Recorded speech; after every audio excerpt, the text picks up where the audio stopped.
Hello everyone! For today's video ay magbabakasyon tayo sa Pilipinas. Syempre hindi mawawala ang mga videos natin dyan. Ang flight pala namin dyan ay connecting flight from Christchurch, New Zealand to Sydney, Australia. Then after ng layover na 3 hours, another biyahe from Sydney, Australia to NAIA Terminal 1, Manila. First time pala namin mag-travel together ng wife ko international. Super enjoy at nakakapagod nga ang biyahe namin dyan. Dahil nag-drive pa ako from Dunedin to Christchurch. Around 5 hours din ang biyahe nun. Pero kahit papano, ay naging smooth naman ang travel namin. Buti na lang magkatabi din kami sa airplane. Tapos, naisakto na isa sa amin ay window side.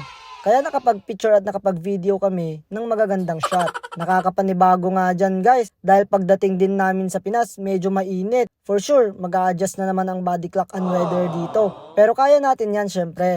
Ang importante, nakapag-vacation. Sabi nga nila, no place like home. Buti na lang, hindi masyadong mahaba ang flight at layover namin dyan guys. Total of 14 hours lang, kasama na ang layover. Thank God at nakapag-flight kami ng July 18.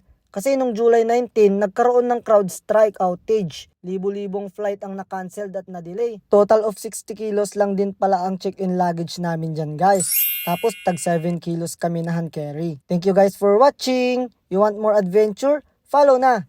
God bless everyone. Peace!